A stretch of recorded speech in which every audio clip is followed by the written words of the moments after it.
ओम शांति।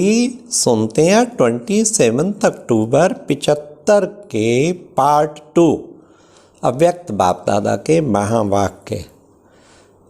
आज की मुरली बहुत बहुत बहुत अच्छी है, जो लाखों भाई बहनों का एक संकल्प रहता है कि वो पहले पहले जो आते हमें उमंग उत्साह रहता है, उसका वो फिर कम क्यों हो जाता है। तो उस पर सारी मुरली का टाइटल है क्वेश्चन करेक्शन कोटेशन से पुरुषार्थ में ढीलापन।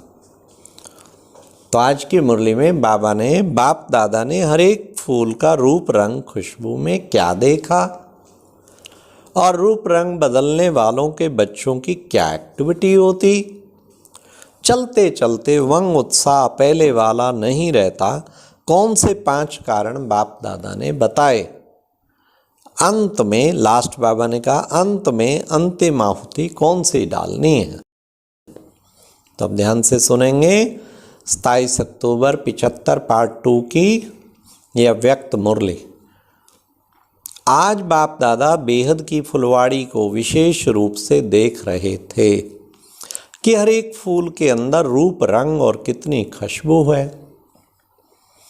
रूप अर्थात साकारी स्वरूप में नैन और चैन में अर्थात चेहरे में ब्राह्मणपन का व फरिश्तेपन का श्रेष्ठ पार्थधारी आत्मा की स्मृति का नशा और खुशी प्रत्यक्ष रूप में कितनी दिखाई देती है। रंग अर्थात निरंतर बाप के संग का रंग अर्थात सदा साथी बनने का रंग कितना चढ़ा हुआ है। खुशबू अर्थात सदा रूहानी वृत्ति और दृष्टि कहाँ तक अपनाई है। हर एक में 3 विशेषताएं देखी। यह विशेषता देखते हुए एक और विचित्र विशेषता देखी। क्या? जिन विशेष फूलों में बाप दादा की नज़र है, उमंग उल्लास की झलक भी है, उम्मीदवार भी हैं, सर्व ब्राह्मण परिवार का स्नेह भी है, लक्ष्य भी बहुत श्रेष्ठ है और कदम भी तीव्र गति के हैं, लेकिन अभी अभी इसी रूप में दिखाई दे रहे हैं जो वर्णन किया है। और कुछ समय के बाद बाप की नज़र में रहने वालों के ऊपर माया के रायल रूप की नज़र लगने के कारण रूप रंग बदल जाता है। कदमों की तीव्र गति अर्थात मार्ग के बजाय व्यर्थ मार्ग पर तीव्र गति से चल पड़ते हैं। फरिश्तेपन के नशे की बजाय और ईश्वरीय खुशी की बजाय अनेक प्रकार के नशे जो कि विनाशी नशे हैं, साथ साथ साधनों के आधार पर जो प्राप्त हुई खुशी और नशे, उनमें मस्त हो जाते हैं। सदा बाप के संग के रंग के बजाय अर्थात एक बाप का सहारा लेने की बजाय समय प्रति समय जिन आत्माओं से अल्पकाल का सहारा मिलता है, उन आत्माओं को ही साकारी सहारा बना देते हैं, अर्थात संग के रंग में रंग जाते हैं। इसमें भी मेजॉरिटी बच्चों में एक बात दिखाई दी। मेजॉरिटी इस ब्राह्मण जीवन के आदि में अर्थात पहले पहले जब बाप द्वारा बाप का परिचय ज्ञान का खजाना प्राप्त होता है, अपने जन्म सिद्ध अधिकार का मालूम पड़ता है, याद द्वारा अनुभव प्राप्त होता है, दुख सुख में बदल जाता है, अशांति शांति में बदल जाती है और भटकना बंद हो ठिकाना मिल जाता है। उस शुरू की स्थिति में बहुत अच्छे तीव्र उमंग उत्साह वाले, खुशी में झूमने वाले, सेवा में रात दिन एक करने वाले, संबंध और शरीर की सुध बुध भूले हुए, ऐसे फर्स्ट क्लास सर्विसेबल नॉलेजफुल और पावरफुल स्वयं को भी अनुभव करते हैं, अन्य ब्राह्मण भी उनको ऐसे ही अनुभव करते हैं। लेकिन आदि के बाद फिर जब मध्य में आते हैं तो पुरुषार्थ से अपनी सेवा से खुशी और उमंग से संतुष्ट नहीं रहते, अपने आप से क्वेश्चन करते रहते हैं कि पहले ऐसा था, अभी ऐसा क्यों। पहले जैसा उमंग पता नहीं कहाँ हमारा चला गया। तो बाबा ने कहा ये उनके मन में रहता, पहले वाली खुशी गायब क्यों हो गई, चढ़ती कला की बजाय रुकावट क्यों आ गई, जबकि ज्ञान गुह्य हो रहा है, समय समीप आ रहा है, सेवा के साधन भी बहुत प्राप्त हो रहे हैं, और फिर भी पहले जैसा अनुभव क्यों नहीं होता। मेजॉरिटी का ये अनुभव देखा। अब इसका कारण क्या?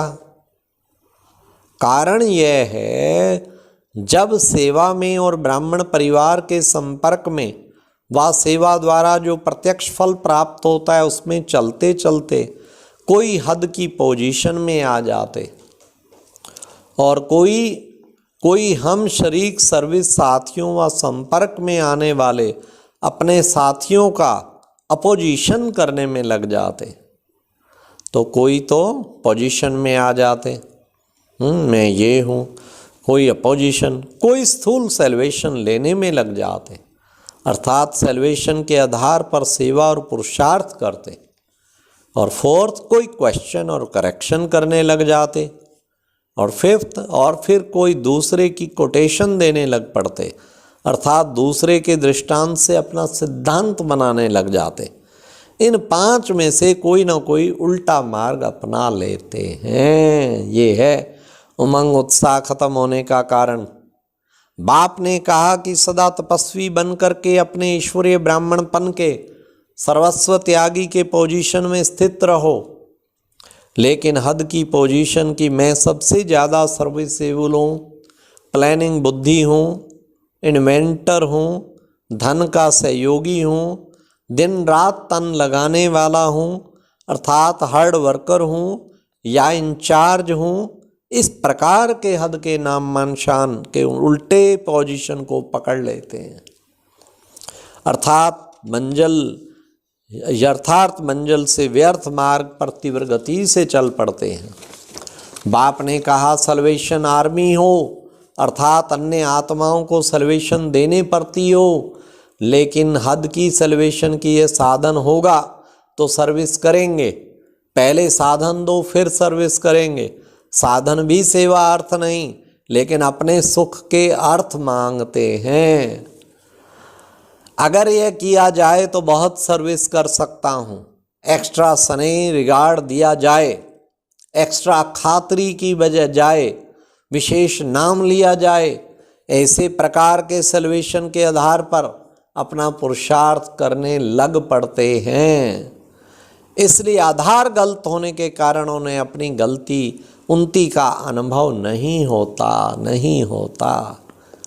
इसी प्रकार बाप ने कहा माया से अपोजिशन करनी है, लेकिन माया के तो मित्र बन जाते हैं, अर्थात आसुरी संस्कारों रूपी आसुरी संप्रदाय की बजाय ईश्वरीय संप्रदाय अर्थात एक दो में अपोजिशन करते रहते हैं।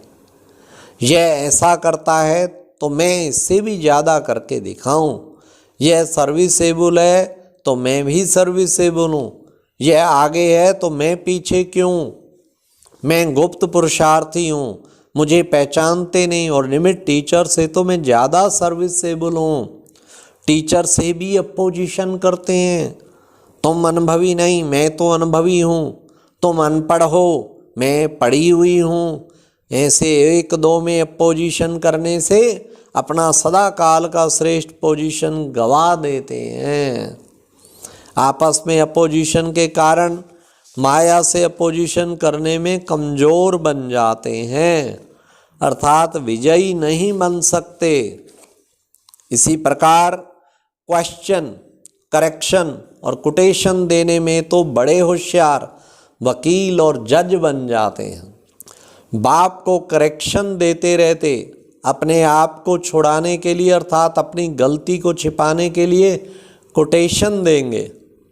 मेरे से बड़ा महारथी भी ऐसे करता है, इस समस्या पर फलाने को भी बाप दादा ने ऐसे कहा था, इसलिए मैंने भी वह श्रीमत मानी, फलाने डेट की मुरली में बात कही हुई है, उसी प्रमाण में ये कर रहा हूँ। समय और सरकमस्टांसेज को नहीं देखते, लेकिन शब्द पकड़ लेते हैं। इन्हीं भूलों के कारण एक भूल से अनेक भूलें बढ़ती जाती हैं। अलबेलेपन के संस्कार बढ़ते जाते हैं। पुरुषार्थ की गति तीव्र से मध्यम हो जाती है। बाप ने कहा है कि मास्टर त्रिकालदर्शी अर्थात तीनों कालों को जानने वाले हो। इस धारणा को अपनाने के कारण अपनी करेक्शन के बजाय दूसरों की करेक्शन करते रहेंगे। दूसरों की करेक्शन में बाप से कनेक्शन तोड़ बैठते हैं, इसलिए शक्तिहीन होने के कारण उलझते रहते हैं। सुख शांति व इंद्रिय सुख की अनुभूति का ठिकाना नजर नहीं आता, पर चिंतन पतन की तरफ ले जाता है। समझा? इन बातों में आने के कारण जो आदि का नशा और खुशी का अनुभव होता है वह खत्म हो जाता है। इसलिए अपने आप को चेक करो कि इन 5 में से कोई भी उल्टे व व्यर्थ मार्ग पर चलकर समय बर्बाद तो नहीं कर रहे हैं। चेक करो और फिर अपने को चेंज करो, तो फिर चढ़ती कला की ओर चल पड़ेंगे। ऐसा मेजॉरिटी आत्माओं का अनुभव बाप दादा ने देखा। अभी मेले का अंत है, तो अंत में अंतिम आहुति डालो, अर्थात सदा काल के लिए अपने को समर्थ बनाओ। रिजल्ट तो सुनाएंगे ना। तो वर्तमान समय के पुरुषार्थियों का चलते चलते रुक जाने का समाचार सुनाया। आगे से परिवर्तन भूमि का परिवर्तन सदा साथ रखना, इसको कहेंगे मेला मनाना, अर्थात स्वयं को संपन्न बनाना। अच्छा, ऐसे सेकंड में स्वयं को दृढ़ संकल्प से परिवर्तन करने वाले, अपनी वृत्ति द्वारा वायुमंडल को सतो प्रधान बनाने वाले और नज़र से निहाल करने वाले, ऐसे बाप के सदा साथी सहयोगी और शक्तिशाली आत्माओं को बाप दादा का याद प्यार और नमस्ते। तो आज बाबा की कितनी मुरली दिल को लगाने वाली। हाँ, क्यों उमंग उत्साह कम होता है? 5 शब्द हमेशा ध्यान रखो। नो क्वेश्चन करेक्शन, दूसरे की करेक्शन करते रहना। नो सेल्वेशन, सेवा सेल्वेशन मिले ना मिले, सेवा तो करनी ही है मुझे दिन रात। हाँ, ये बाबा ने बताया ना। और फिर बाबा ने और अपोजिशन नहीं करना किसी का भी, माया से करना और किसी से अपोजिशन नहीं करना। पोजीशन, अपनी पोजीशन स्टेज पे, मैं ये हूँ, मैं पुराना हूँ, मैं ज्ञानी हूँ, मैं इंचार्ज हूँ, मैं ये। और लास्ट कितना सुंदर प्यारे बाबा ने बताया, कोटेशन, दूसरे का कोटेशन नहीं देना। देखो देखो उस बड़े में भी तो ऐसे था, वो भी ऐसे करते थे, मैंने किया तो क्या हुआ। डोंट कोट एनीवन, किसी को कोट नहीं करे। अच्छा, ओम शांति। ये सूक्ष्म चेकिंग करनी। ओम शांति। और आज की ये बहुत अच्छी वीडियो भी ज़रूर सुने।